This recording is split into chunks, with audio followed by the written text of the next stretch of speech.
Jangan lupa tolong di subscribe dan ketik loncengnya. Terima kasih. Haleluya. Iya. Kita masih dalam tahun 2021 membangun rumah rohani. Ya, saya percaya kalau terbangun rumah rohani, maka rumah jasmani atau rumah tangga pasti terbangun. Karena itu sinkron itu, berhubungan langsung itu. Karena rumah rohani juga keluarga Allah, tapi rumah tangga juga keluarga dalam unit kecil. Ya, di surga juga ada keluarga Allah, di bumi juga ada. Yang unit kecil rumah tangga Kristen, unit besar gereja, dalam artian gereja lokal. Jadi polanya sama dari Tuhan. Maka keluarga di surga dengan di bumi polanya sama, karena sumbernya, kepalanya sama, yaitu Yesus Kristus. Kepala gereja, kepala rumah tangga juga Yesus. Ya, cuma kepala suami istri, anak-anak adalah suami, tetapi kepala suami adalah Yesus. Begitu ya, secara hubungan vertikalnya. Jadi polanya sama, ya. Maka Tuhan mau pemulihan gereja berdampak langsung kepada pemulihan keluarga, dan ada hubungannya. Jadi polanya juga sama. Di keluarga ada ayah, ibu, anak. Di gereja ada bapak, ibu rohani, ada anak-anak rohani, ada kakak, abang, dan seterusnya. Hubungannya satu darah, ya. Dan tujuannya jelas. Tentu suami yang diberi otoritas sebagai kepala mengarahkannya. Tentu kepala suami adalah Yesus, ya. Jadi seperti itu, ya. Jadi, nah, hari ini kita mau banyak share dulu, belajar. Nah, dalam pemulihan ya keluarga atau pemulihan rumah rohani, semua peran aktif ikut membangun. Kata membangun lawannya apa? Rusak. Ya. Jadi semua ya dalam rumah tangga punya peran aktif membangun. Ya, tentu bapak mamanya membesarkan, mengajar, melatih, lalu nanti semuanya ikut berperan sesuai dengan kemampuan kapasitas pertumbuhan rohaninya. Ya, tentu nanti akhirnya mandiri, nanti artinya sudah bisa berdiri di atas kaki sendiri kalau sudah terlatih dan sudah mengerti, sehingga dia bisa juga membantu orang tuanya membangun adik-adiknya dan seterusnya. Tujuannya membangun rumah supaya rumah tangga itu betul-betul, ya, rumah rohani itu betul-betul seperti yang digambarkan Tuhan, seperti itu, ya. Jadi dan tentu nanti satu ketika seperti keluarga rumah tangga Kristen, satu ketika dewasa mereka juga punya keluarga. Jadi anak itu nanti punya keluarga, punya anak lagi. Jadi makanya beranak cuculah bertambah banyak penuhi bumi, tetapi tetap satu dalam keluarga Allah. Nah, keluarga Allah itu ada gereja-gereja lokal, ya. Demikian juga keluarga di muka bumi ini, ada Semanukali, ada Tambunan, ada Sidalahi. Tapi semua itu sebenarnya keluarga Kristen ini keluarga Allah dalam unit kecil, ya. Nah, seperti itu polanya. Jadi semua berperan aktif ikut membangun, ya, membangun semuanya. Dan maka pikirkan apa yang membangun rumah rohani.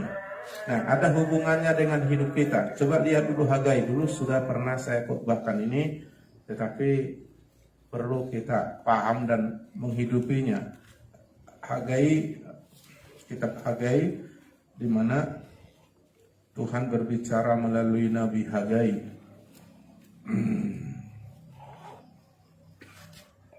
Kita perhatikan dulu pasal 1.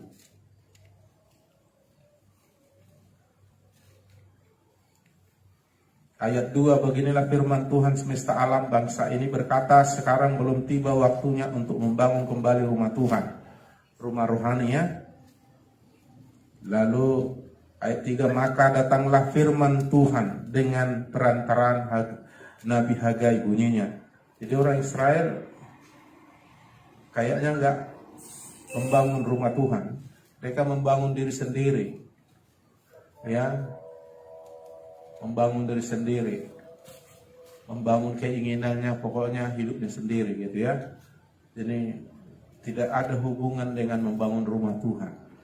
Maka datanglah firman Tuhan kepada Nabi Hagai, kepada bangsa Israel. Ya, apakah sudah tiba waktunya bagi kamu untuk mendiami rumah-rumahmu yang dipapani dengan baik, sedang rumah ini tetap menjadi reruntuhan. Nah, jadi padahal seperti saya katakan tadi, rumah tangga Kristen dengan gereja itu ada sinkronnya, ada hubungannya, polanya. Tapi mereka membangun rumah tanpa sinkron dengan membangun rumah rohani. Jadi rumah rohani, gereja, bait Allah, rumah Tuhan diterlantarkan, diabaikan, lalu mereka membangun rumah yang tidak ada sinkronisasinya dengan rumah rohani. Itu artinya membangun diri sendiri. Nah, lalu ayat 5, oleh sebab itu beginilah firman Tuhan semesta alam, perhatikanlah keadaanmu. Nah, jadi gampang melihat orang itu ikut membangun rumah rohani, maka perhatikanlah keadaanmu. Dia langsung bisa nampak keadaan kita. Kalau dibaca nanti seterusnya, kau makan tidak sampai kenyang, kau minum tidak sampai puas, kau menabur sedikit hasilnya, kau kedinginan walaupun sudah pakai selimut dan sebagainya. Banyak hal ya yang terjadi ya. Padahal kita diajar harus beribadah kepada Tuhan. Maka Tuhan akan memberkati roti makananmu. Kata beribadah itu ada di rumah rohani, artinya hidup dalam rumah rohani gitu. Jadi ini yang banyak anak Tuhan, orang Kristen tidak mikirin. Jadi mereka pikir gereja itu hanya kelompok sosial, kayak apa, sesuatu yang inilah. Kalau nanti mati kita diurusi, kita dikubur, ya kalau perlu ya gitu. Kayak persahutauan atau kelompok apa, enggak. Justru itu rumah yang sesungguhnya kita, khususnya secara rohani. Nah ini yang banyak dia nggak mengerti. Polanya hampir sama dengan pola keluarga. Nah kalau kita lihat dalam sejarah, ya Tuhan selalu memulai dari satu keluarga untuk membangun satu keluarga rohani ya di muka bumi.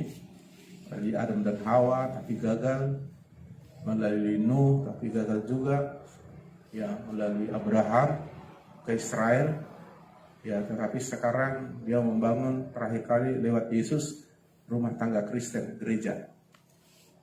Ya, ini yang lebih bagus lagi dari yang lain kata Tuhan ya. Gereja di akhir zaman itu jauh lebih hebat daripada bait suci dan sebagainya yang lalu ya.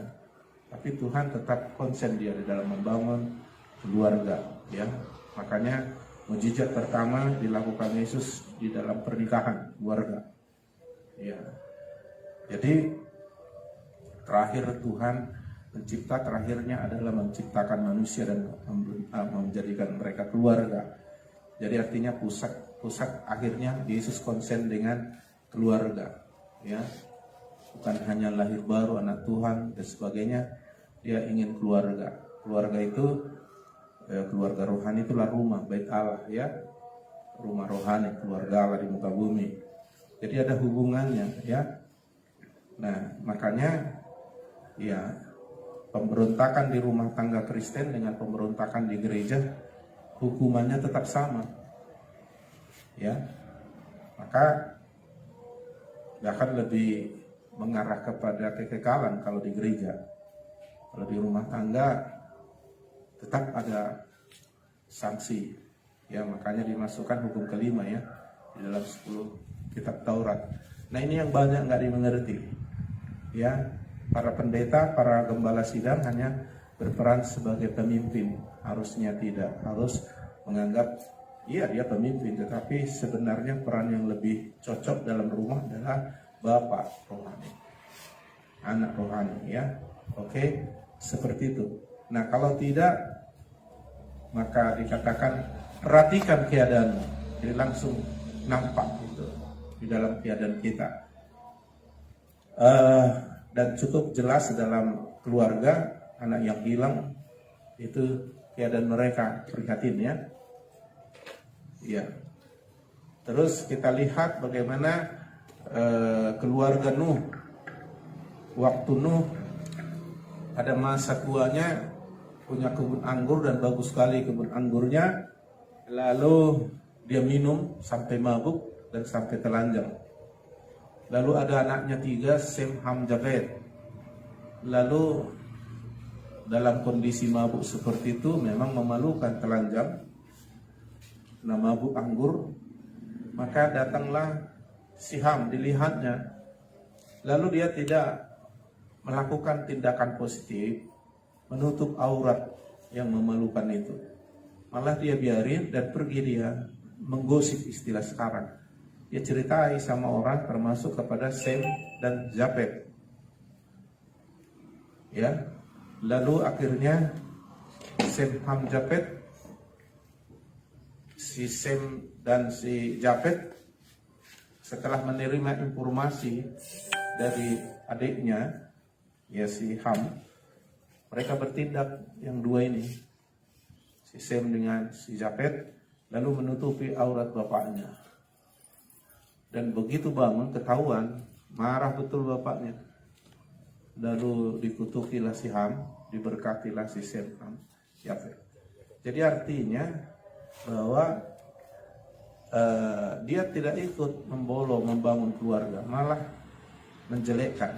Di gereja ada gitu, dijelekkan bapak rohaninya, jelekkan adik rohani, jelekkan komunitas gereja.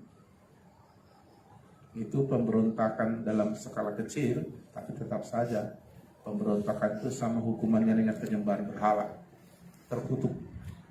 Makanya terkutuk si Sem dan si, iya. Kalau sejarah keluarga Allah itu bangsa Israel yang dipimpin oleh gembalanya, bapak rohaninya si Musa, semua yang menjelek-jelekkan si Musa mati semua, gak sampai ke Kanaan.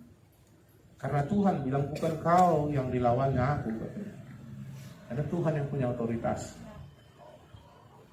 Ya, apalagi kita memikir kalau bapak rohani di muka bumi, yalah kalau Yesus sempurna gak ada pernah salahnya. Bapak jasmani dalam keluarga, bapak rohani dalam rumah rohani, karena mereka masih proses disempurnakan, banyak kelemahan seperti si Nuh tadi. Dan kadang karena tertipu dan sebagainya, dia bisa seperti ada memalukan gitu ya. Tetapi tindakan si Ham ini tidak membangun keluarga, tidak menghormati, malah mempermalukan, ya kan? Gak tahu tak sama siapa lagi diceritakannya itu kan.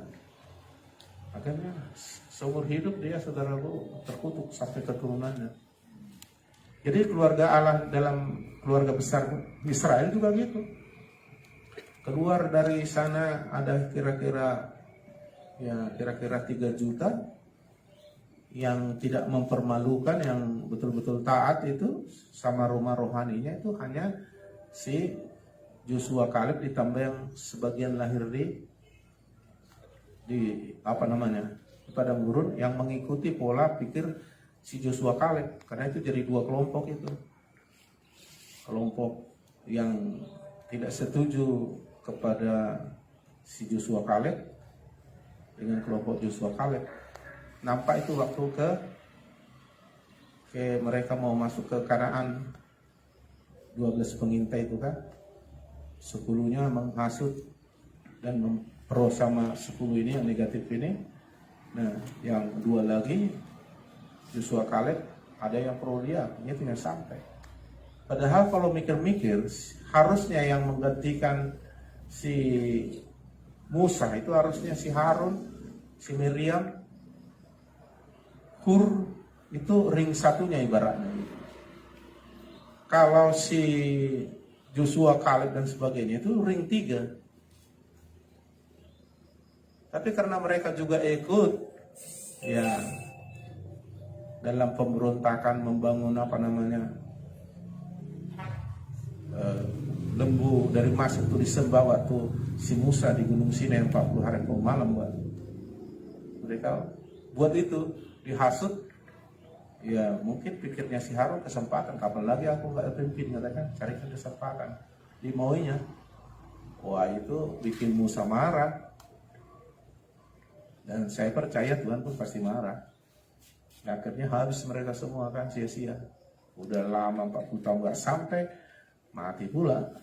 Jadi sia-sia penderitaannya begitu lama dan sia-sia. Nah secara rohani di gereja juga begitu. Iya. Jadi saya bukan nakut-nakutin, tapi banyak kita saudaraku ditipu sama iblis. Nanti saya ada seri khotbah. Sebenarnya kalau saudara sudah tunduk kepada Allah, mudah saudara mengalahkan iblis. Hanya belum tentu kau mudah mengalahkan tipu muslihat. Dan yang paling banyak korban anak Tuhan, hamba Tuhan, kena tipu muslihat. Dan itu akan saya sampaikan nanti, ya.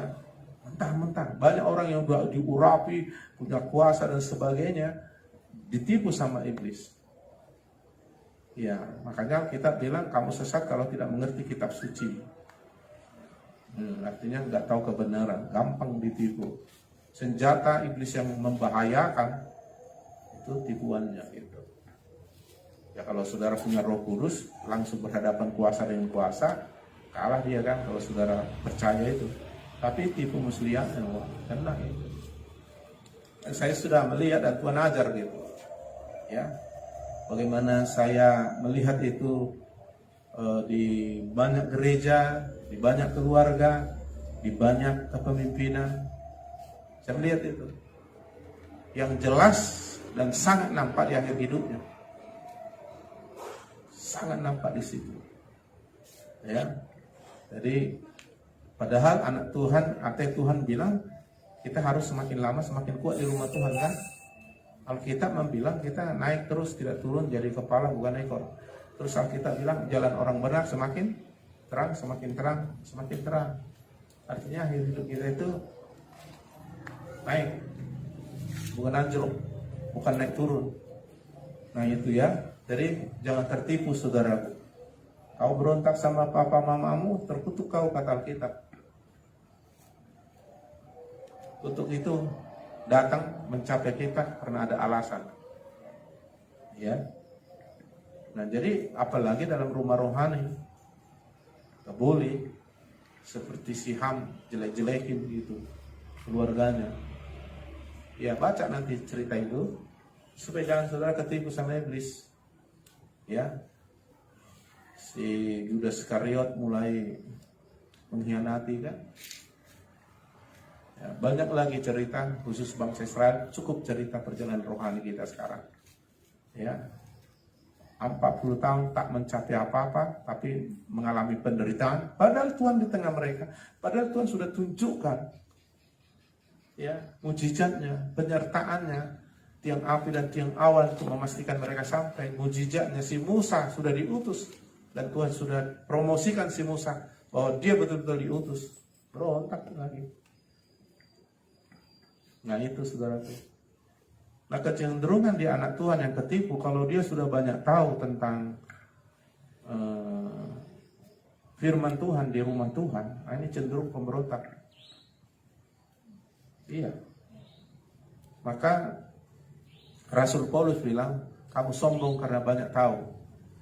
Jadi jangan terus hebat dulu kalau banyak tahu. Tuhan minta banyak buah bukan banyak tahu. Haleluya. Ya. Tuhan minta banyak buah bukan banyak tahu, bilang. Tuhan minta banyak buah bukan banyak tahu. Tapi harus tahu dulu baru bisa melakukan, baru hasil buah ya. Enggak tahu apa juga. Cuma jangan sampai tahu gitu. Sekarang gitu, apalagi Pentakosta kan, kalau udah banyak tahu udah bisa khotbah, ayo udah. Ya udah banyak tahu dia udah bisa mendoakan orang sakit dan sebagainya, udah terkenal dan yang lain sudah dipakai Tuhan, nah udah. Nah ditipu sama iblis gampang. Nah makanya saudara harus tahu visi misimu. Haleluya. Dan visi misimu tidak bisa jauh dari Bapak Rohani. Visi misi menteri tidak bisa jauh dari visi presiden. Maka presiden langsung bilang, kamu bukan menjalankan visi misimu, menjalankan visi misi presiden sama menterinya.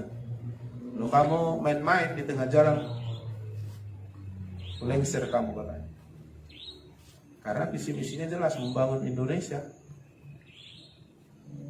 Haleluya. Nah, jadi nggak ada visi misi yang lain. Haleluya. Jadi kalau orang tuanya bilang kita bangun rumah dulu ini, ya jangan pergi kau jalan-jalan ke luar negeri. Bangun rumah. Haleluya. Nah itu ya, supaya jangan ketipu. Saya sudah lihat tertipu. Nah, saya kasih garis besarnya begini. Karena saya bilang tadi pola keluarga Allah di surga dengan pola keluarga Allah di muka bumi, gereja dan rumah tangga Kristen itu sama, sinkron. Kau durhaka sama orang tuamu, kualat kau. Kau tidak membangun rumah tanggamu, malu keluargamu. Dan malu keluargamu ya malu semua. Jadi malu rumah rohani, Tuhan Yesus dipermalukan. Karena itu tubuhnya, gereja. Pikirkan itu. Jadi jangan sama dengan dunia. Kalau dunia ini kan nggak begitu pola pikirnya kan. Pola pikirnya suka dengan tak suka aja. Ini enggak. Soal kehendak Tuhan, bukan suka tak suka. Mau tak suka, mau suka, pokoknya kehendak Tuhan lakukan. Karena apa? Karena kehendak Tuhan sudah pasti benar. Kehendakmu belum tentu, rencanamu belum tentu benar. Dan memang kita harus kepada Yesus. Sudah paham? Iya. Misalnya nanti anak-anak saya ini 4 secara keluarga Kristen lah. Nanti kan mereka nanti punya keluarga, menikah, punya anak, semua. Yaitu keluarga besar pendeta Jair Malau. Katakan mereka tidak dirantau dan mereka membangun rumah, gak apa-apa. Tapi mereka tetap keluarga besar Jair Malau kan? Tetap terhubung kan? Atau sudah pisah karena sudah berkeluarga? Karena sudah punya rumah lain, beliau tidak. Mana rumahmu? Mana bonapasugitmu? Beratnya bilang. Gak ada, katanya, gak mungkin. Kecuali dia anak yatim piatu, gak jelas bapak mamanya, barulah. Nah kita kan keluarga Kristen jelas. Lahirnya di mana, rumahnya di mana, identitasnya jelas. Kayak keluarga di muka bumi kan. Ada kartu keluarga, ada KTP, akte kelahiran, akte nikah, semua jelas. Jadi dalam keluarga Kristen pun jelas. Jangan misterius, nggak jelas. Hebat pula dunia rohani kan, itulah ditipu iblis. Bisa ganti-ganti bapak mama rohani. Ntar dia ibarat jasmani lah. Jasmani udah dibilang durhaka itu kan, kita dulu karena bapaknya dalam kutip tidak suka dia, ganti nanti jadi silalahi. Wah kurang keren, kata ganti nanti jadi simanungkalit. Dari itu begitu ditanya kartu keluarganya gimana kamu buatnya. Nah secara rohani sekarang kejadian begitu. Makanya misterius ini gereja yang belum mengerti kebenaran ini. Lalu iblis masuk di celah-celah itu menipu. Amin. Nah, kita bangun tahun ini ya untuk mencapai pemulihan rumah rohani. Semua kita berperan membangun lewat kebenaran-kebenaran yang sudah kita miliki. Kita bangun melalui diri kita kepada gereja. Karena kalau di rumah tangga lah, kalau anak-anaknya baik-baik semua, sehat-sehat semua, hebat-hebat semua kan, keluarga itu kan bahagia kan, mantap. Ya, itulah arti keluarga sebenarnya. Bukan mau bikin susah kan? Iya, keluarga rohani lebih dahsyat lagi, nama Tuhan dimuliakan. Amin. Haleluya. Nah, sampai di situ kita sharing sebentar. Mengenai rumah rohani dengan rumah jasmani ya. Memang kalau di rumah rohani ada Bapa, di rumah jasmani ada juga Bapa. Tapi ingat, apa perbedaan, apa persamaan. Ya, kalau saya seorang bapak rohani lah ya, karena nggak ada ibu rohani lah. Kalau di situ berdiri bapak rohani yang ada. Yang mana sebenarnya bapak rohani ini? seperti saya ini, bapak rohani saya siapa selain bapak? Nah, itu kan, apakah yang di pusat? Itu sebenarnya bapak rohani yang mana yang saya taati. Nah itu saya. Karena kadang kalau kita mana pusat kita nggak taat kita sepenuhnya. Karena mana yang kita taati? Yang kita taati itu kalau saya menangkap yang bapak rohani saya itu yang mengawami saya sebagai bapak seperti yang di rumah. Kalau salah saya ditegur. Kalau kurang apa saya diperhatikan. Kalau kurang ini apakah pernah ada yang seorang bapak yang membapai saya selain bapak yang di sini? Nah, itu dulu ingat. Makanya kalau saya di rumah rohani saya mau menegur, berarti saya anggap itu adalah anak saya. Itu dia. Nah, jadi kadang kita berani menegur dia karena kita sudah anggap dia. Kalau kita belum kita pernah kita bapai dia, nggak pernah bisa kita tegur itu. Misalnya, kalau dia muda-mudi gereja yang lain, nggak pernah saya tegur kalau dia salah. Kalau salah kali dia nggak pernah, karena nggak persis saya itu. Nah, ini anak-anak ini yang saya tegur. Mau marah mau apa saya tegur, karena itulah tanggung jawab seorang membapai. Nah itu biar nanti tahu siapa sebenarnya bapak, karena bapak itu aja nggak tunduk sama pusat. Ada aku dengar kayak gitu.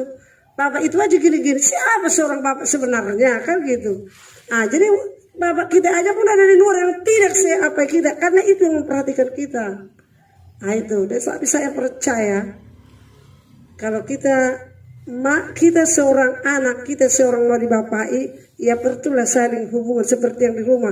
Kalau anak saya satu saya tegur. Kalau anak saya satu saya tegur sampai dia mengikuti taat di rumah. Ya begitu juga di rumah rohani. Itu yang saya tangkap. Saya percaya biarlah kita samakan rumah rohani dengan jasmani. Sama-sama taatlah. Nah itu, taat kuncinya taat sampai mati.